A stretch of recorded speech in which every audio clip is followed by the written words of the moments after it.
नमस्कार विद्यार्थी मित्रांनो, साथी कोचिंग क्लासेसमध्ये तुमचं सहर्ष स्वागत. आपण सराव संच 2.2 वर चर्चा करत आहोत. यामध्ये 7वा प्रश्न तुम्हाला कृती पूर्ण करण्यामध्ये आलेला होता आणि तिथून पुढचे प्रश्न आपण आज पाहणार आहोत. आता यामध्ये 7व्या नंतर 8वा प्रश्न दिला बघा तुम्हाला. पुस्तक काढ एक सगळ्याने. त्याच्यामध्ये आपल्याला दिलेलं आहे 3x वर्ग वजा 2 वर्गमुळात 6x + 2 बरोबर 0. हे समीकरणाची मुळे आपल्याला काढायची आहेत. आता काल म्हणजे जसं आपण मागचे प्रश्न पाहिले तसा हा प्रश्न आपल्याला दिलेला आहे.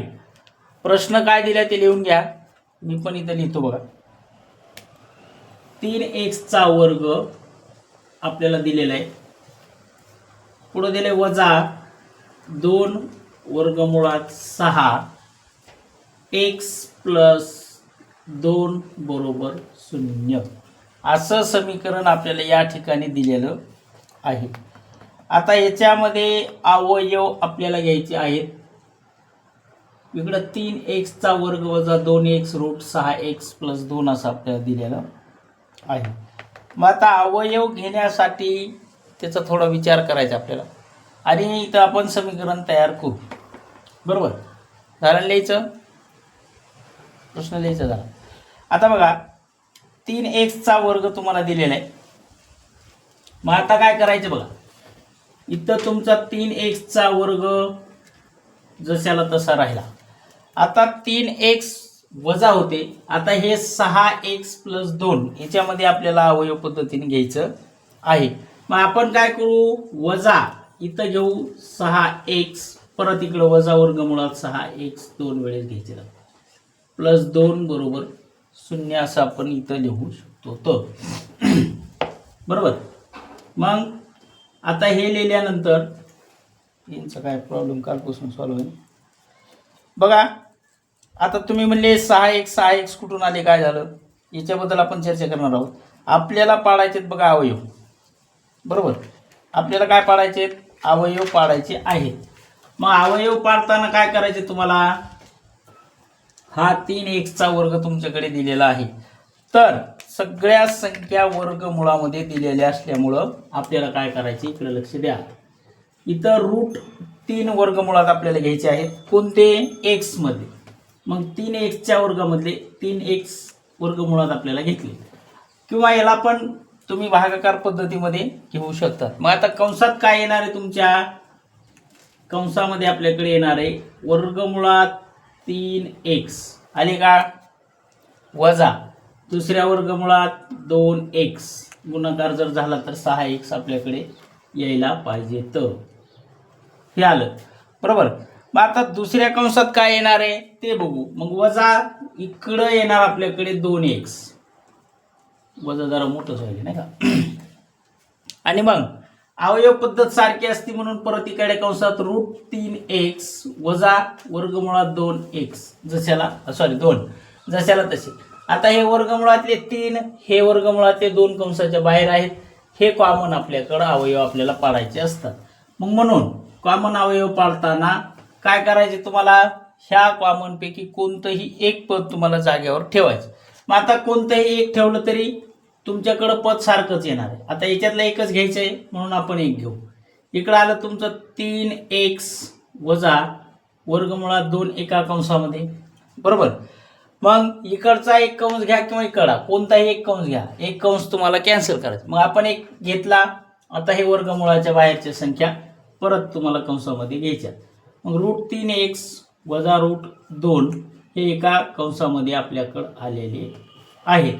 आपल्याला किंमत काढायची. किंमत काढण्यासाठी संख्या कंसाच्या बाहेर घेणं गरजेचं असतं. म्हणून मग इकडं आलं 2x, मग वजा आहेत दोघांच्या मधात. किंवा आपण असं पण घेऊ शकतो. बरोबर. किंवा मग याचं घ्या बरोबर 0 बरोबर 0. किंवा मग इकडं काय कॉमन संख्या आहे तुमच्याकडं, तीच संख्या आपल्याकडं, कॉमन काहीच नाही. बरोबर. मग 2 सारखेच पद आलेले आहेत आपल्याकडं. मग इथं आपण लिहू वर्गमुळात 3x वजा वर्गमुळात 2 बरोबर 0. मग आता इथं तुमची किंमत 3x ची काय राहणार आहे ते बघायचं आपल्याला. बरोबर. मग आता इथं वर्गमुळातले 3x बरोबर झाला तुमचा 2, जे तुम्हाला वर्गमुळात दिलेलं आहे ते कोणता हा. म्हणून आपण काय करू, याला 2 करू. किंवा मग इकडं पण काय होणार आहे तुमचं सेम जशाला तसं, त्याच्यामध्ये काही फरक पडणार नाही. मग काय करायचं तुम्हाला, इकडं पण वर्गमुळातले 3x आपल्या जाग्यावर बरोबर वर्गमुळात 2 आपल्या जाग्यावर आले का जशाला तसे. एक मिनिट, आले का जशाला तसे आले. मग आता काय काय बदल करायचे तुम्हाला त्याच्यात, तुम्ही ते बदल करू शकता. तर काहीच करत नाही. एक्सची किंमत काढायची, इकडं पण एक्सची किंमत काढायची, कारण आपल्याला अवयव पद्धत दिलेली आहे. म्हणून दोन्हीही ठिकाणी तुम्हाला काय करायचं आहे, एक्सच्या किंमती काढायच्या. मग म्हणून लिहितोय मी इथं एक्स बरोबर आपल्याला किंमतच काढायची. म्हणून मग एक्स बरोबर 2 वर्गमुळातले जशाला तसे हे वर्गमुळातले 3 तुमच्या छेदामध्ये आले. किंवा मग इकडं काय होणार आहे तुमचं तेच होणार आहे. मग एक्स बरोबर 2 वर्गमुळात छेदामध्ये वर्गमुळात 3. मग आता एक्सच्या फायनल किमती काय निघणार आहेत, किंवा तुम्हाला दिलेल्या समीकरणाच्या किमती काय दिलेल्या आहेत. मग दिलेल्या वर्ग समीकरणाची किंमत तुमच्याकडे आली √2/3 वर्गमुळात, किंवा मला कळचा थोडा इकडं पण काय आली 2/वर्गमुळात 3, म्हणजे वर्गमुळात 2/वर्गमुळात 3. आता याच्यामध्ये काय कन्फ्युजेशन आहे मला विचारा पटकन, मी लगेच सांगतो. इथं अवयव पद्धती करण्यासाठी आपण 3 2 6 3 2 6 असं घेतलं, म्हणून इथं 6x वजा 6 घेतल्यामुळं थोडंसं जर कन्फ्युजेशन तुम्हाला असेल तर आपण ते दूर करू शकतो. चला, आहे का अडचण कुठलं काही. बरं, लिहून घ्या, पुन्हा चर्चा करणार आहोत. लिहून घ्या ना अगोदर, नाही ना, ठीक आहे ना. बरं बघ रे, पुढचा प्रश्न दिला तुम्हाला किती वेळ. हां, 2m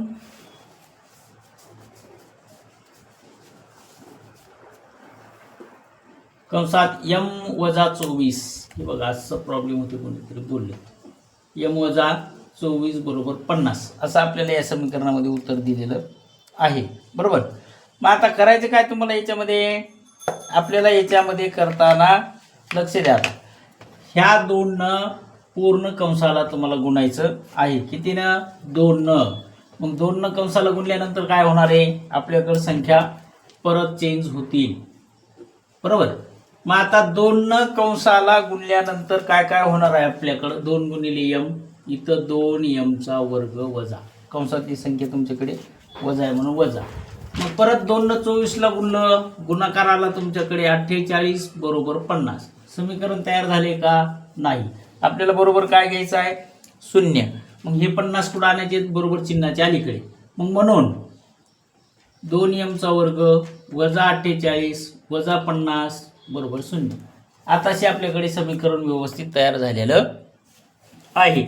आणि लक्ष द्या, आता काय करायचं बघा, हे समीकरण तुमच्याकडे तयार जर झालं तर याच्या दोनही बाजूला कितीने गुणावं लागेल रे, दोनही बाजूला तुम्हाला कितीला भागावं लागेल, किती ना, 2 न. हां, 2 न भागायचे, गुणायचं आहे, गुणाकार भाग.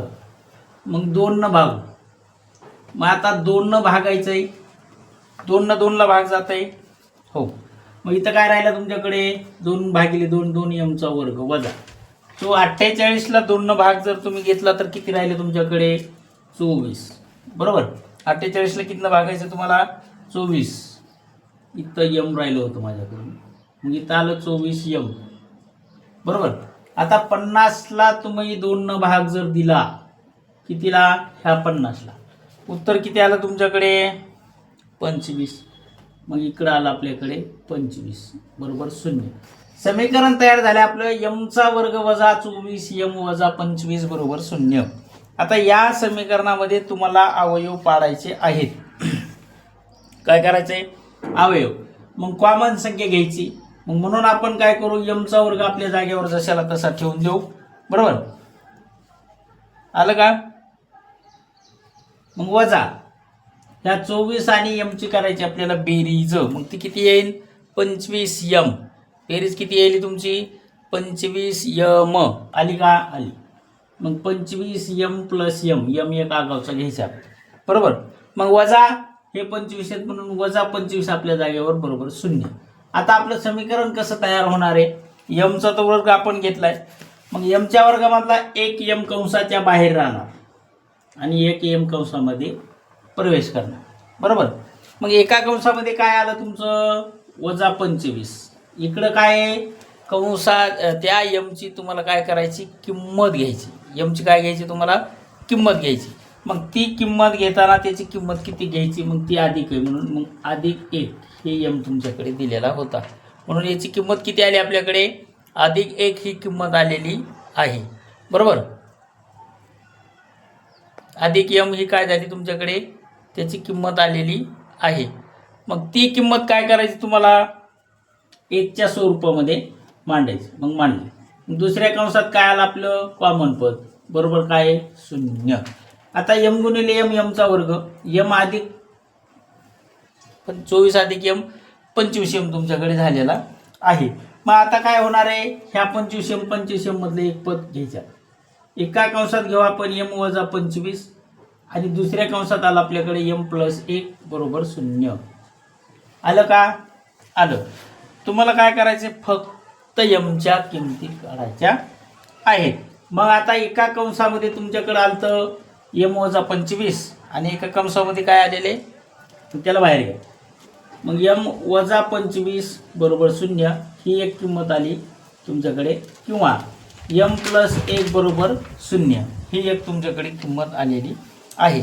आपल्याला फक्त एमच्या किमती पाहिजे, मग म्हणून इथं एम बरोबर 25 आली, अधिक वजाचे अधिक झाली, वजाचे काय झाले ते अधिक, किंवा इकडं काय झालं तुमचं एम बरोबर जे अधिक 1 होतं ते वजा 1 मध्ये कन्वर्ट झाला म्हणून हे इथं आला वजा 1.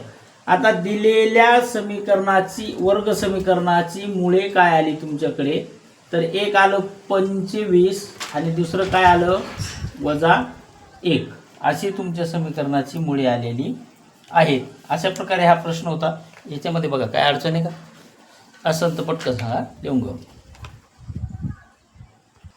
बघ रे काय झालेलं आहे 25 एमचा वर्ग बरोबर 9 एवढं समीकरण आपल्याकडे दिलेलं आहे. याला तुम्हाला आता पूर्ण समीकरणामध्ये मांडायचं बघा.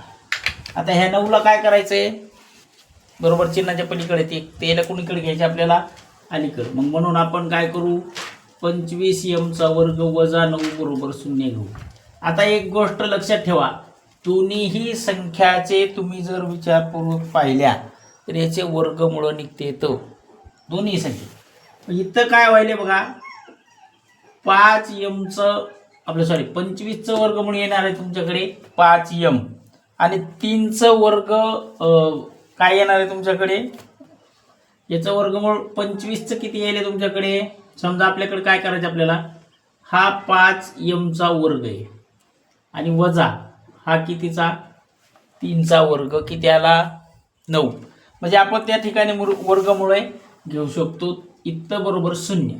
आता पुढं काय करायचं तुम्हाला या समीकरणामध्ये बघा एमचा वर्ग आहे, मग आपण काय करू 5 एम प्लस 3 एका कंसात घेऊ, 5 आणि 3 8 आणि हा एम 1 9 अशी बेरीज आपल्याकडे येणार आहे.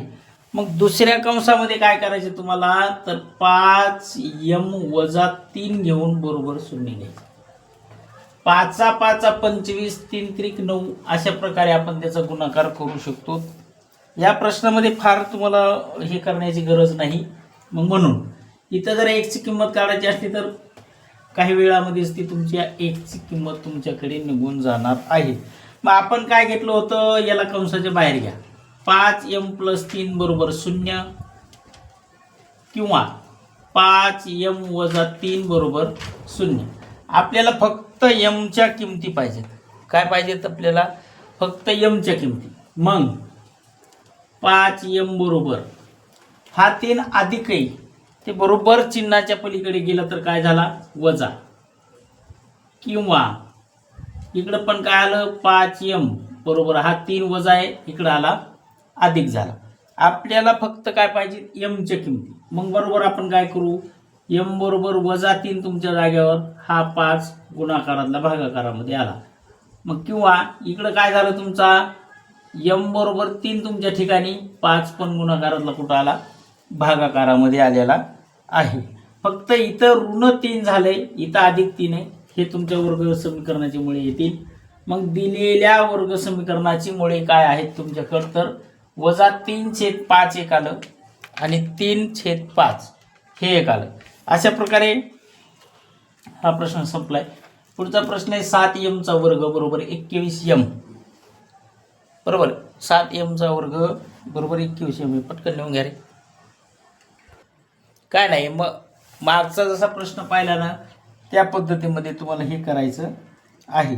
काय दिले 7m चा वर्ग बरोबर किती 21m. फक्त ते 21m बरोबर आहेत, बरोबर चिन्हाचे पलकड आहेत. त्याला काय करायचं तुम्हाला थोडंसं अलीकडे घेऊन यायचं. मग काय करू आपण, 7m चा वर्ग आपल्या जाग्यावर 21 अधिक m आहेत, मग वजा झाले बरोबर आले 0. समीकरणाचं जर निरीक्षण केलं तर दोनही बाजूला एकाच संख्येनं भाग जाऊ शकतो आणि ती संख्या आहे आपल्याकडे 7. 7 दोन्ही संख्येला तुमचा भाग जाऊ शकतो. इथं करू आपण दोन्ही बाजूला कितीनं 7 काय करायचंय भागायचं बरोबर.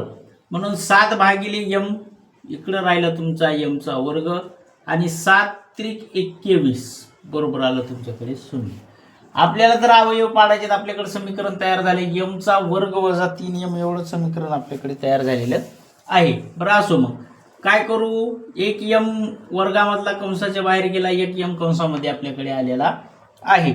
मग आता कंसाच्या बाहेरचा m बाहेरच गेला, हा m कॉमन होता, इकडे घेतले आपण 3 बरोबर काय झालं तुमच्याकडं 0 असं उत्तर येणार आहे बरोबर. मग हा 3 कुठं गेला, तर हे भागाकार होण्याअगोदर m गुणिले m 3m चा वर्ग, इकडे म्हणजे m चा वर्ग तुमचा येणार होता. 7 त्याला भाग दिल्यामुळं आपल्याकडे समीकरणच तेवढं राहिलं. मग आता आपल्याकडे दोन किमती m च्या काढायच्या होत्या आपल्याला, म्हणून मग आपण दोन किमती m च्या काढल्या बरोबर.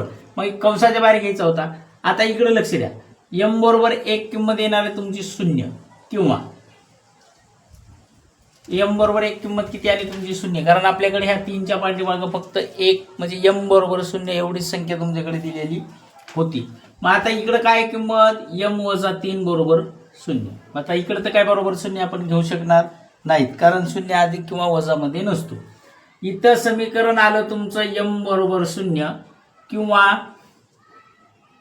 इकडं समीकरण आलं तुमचं m बरोबर -3 आपलं सॉरी वजा 3 झाले +3.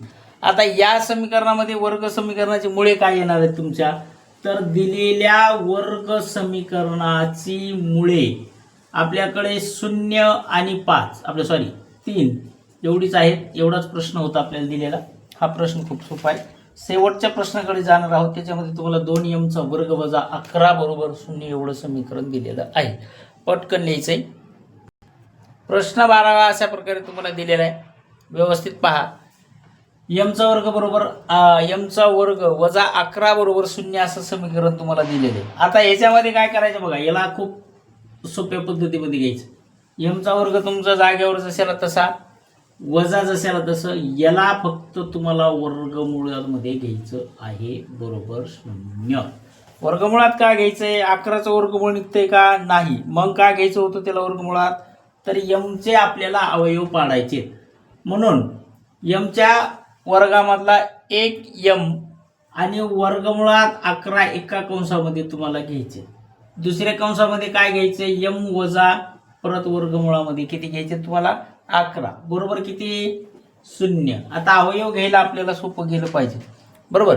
मग आपण इथं काय लिहू, कंसाच्या बाहेर जर संख्या आणली तुम्ही तर इकडे आली तुमच्याकडे m अधिक वर्गमुळात 11 बरोबर 0 किंवा दुसरी संख्या तुमच्याकडे काय आली m वजा वर्गमुळात 11 बरोबर 0. आपल्याला फक्त m च्या किमती हव्या आहेत. मग म्हणून m आपल्या जागेवर काय होणार आहे, अधिक 11चे कोणते 11 होणार आहे तुमच्याकडे वजा 11. मग इथं लिहू आपण वजा वर्गमुळामध्ये 11 किंवा इकडं काय आहे तुमचं m वजा आहे, इकडं वर्गमुळातले 11 वजा होते. ते अधिक झाले. मग आता एवढंच करायचं होतं. मग तुमच्या दिलेल्या वर्ग समीकरणाची मुळे काय आली? दिलेल्या वर्ग समीकरणाची मुळे आपल्याकडे आली. एक आले -11 वर्गमुळात -11 व किंवा आणि वर्गमुळात 11 ही मुळे आहेत किंवा ही मुळे दिलेली आहेत. बघा लक्ष द्या, 2.2 मध्ये आपण अवयव पद्धतीने वर्ग समीकरण सोडलं, पण पूर्ण वर्ग पद्धतीने वर्ग समीकरण सोडवायसाठी आपल्याला सराव संच 2.3 पाहायचा आहे. अशा प्रकारे याच्यातले 12ला 12 प्रश्न मी तुम्हाला सोडून दिलेले आहेत. काही गडबडीमध्ये माझ्याकडून पण चूक होऊ शकते, शेवटी मी पण माणूस आहे का नाही. मग तसं असेल तर मला कळवा, समजलं न समजलं तेही मला कळवा. आपण या ठिकाणी थांबू. आपल्याला पुढचा सराव संच 2.3 पाहायचा आहे. त्याच्यामध्ये पूर्ण वर्ग पद्धतीने अवयव म्हणजे तेच पूर्ण वर्ग पद्धतीने वर्ग समीकरणे सोडवा असं आपल्याला दिलेलं आहे. त्याच्यामध्ये खूप छान प्रश्न आहेत आणि प्रश्न हा कुठलाही अवघड नसतो. त्याच्यामुळे मी थांबतो. धन्यवाद.